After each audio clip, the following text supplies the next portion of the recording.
Now, Coach Peden plans to use variations on the Pro-I formation, which is a two-back system, really not that different from the one Coach Shadowans used last season.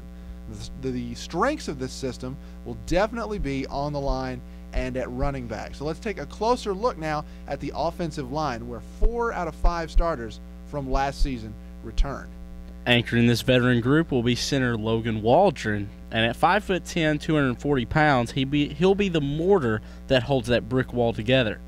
On either side of him in the guard spots are a pair of juniors, Clay McCarver and Thomas Bird. We have Ty Scarborough listed here since he's a senior, but one thing this Cougar team will have in 2009 is depth on the O-line. For the guard position, you could see Bo Evans, Austin Lowe, Bryce Holmes, and Brad Chambers make an appearance or two. Now for the all-important tackles, the bookends, whose job it is to protect the quarterback from those slippery defensive ends. The only hole to fill on the offensive line this year is the left tackle spot, left vacant by Devin Brunsvold. Here we think that senior Chris Little, big Chris Little, at 6'1", 250 pounds, will fill in nicely. Little was the biggest man on the team last year in terms of height and build, and he should win the tackle job pretty easily as we head into the summer months.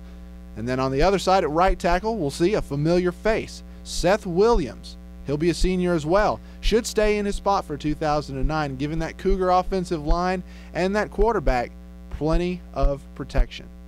Now we'll turn to the skill positions. As we mentioned, the Cougar backfield will once again be a dominant force despite the departure of Dylan Wade. Senior Nathan Coates will step right in and become the power runner for this team. Coates can carry the ball well, and as he proved last season, is a threat catching the ball out of the backfield as well. Our votes for fullback and to spell Coates at running back are a pair of sophomores, Stephen Brent and Keith Pickard. Both played well on special teams last season, and Brent also saw some action as part of the offense. Now, receiver is the position that Coach Peden will really have to rebuild, as the team's number 1, number 2, and number 3 pass catchers all graduate, they being Eric Compton, Chip Dunn, and Kyle Pitts. Now, fortunately, there'll be some senior leadership stepping up here in 2009 as well, namely Jordan Watson. He looks to be the Cougars' best threat down the field, and he made his case well last year, catching a touchdown pass in the playoffs against Wayne County. And on the other side of the formation, thanks to his blazing speed, will be junior Chris Beasley. Chris Beasley caught 2 touchdowns last season at Community and made several clutch plays on defense as well throughout the year.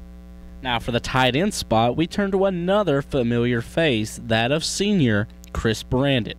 Brandon was relatively quiet during the first 6 games of 08, then exploded onto the scene after Gabe Welker's season-ending knee injury.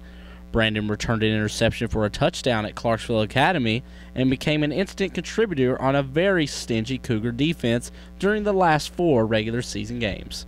And now the quarterback. Now, with the graduation of Scott Bartleson and the departure of Gabe Welker for Riverdale, just by process of elimination, the keys to the Cougar offense fall to sophomore Ivy Starling. Starling was a star in junior high and learned under former MTSU quarterbacks coach Alex Robbins his freshman year. He played special teams in 08 and will definitely experience his growing pains as the starter in 09 thanks to his youth. But with a senior-laden supporting cast surrounding him, Starling has the chance to be very productive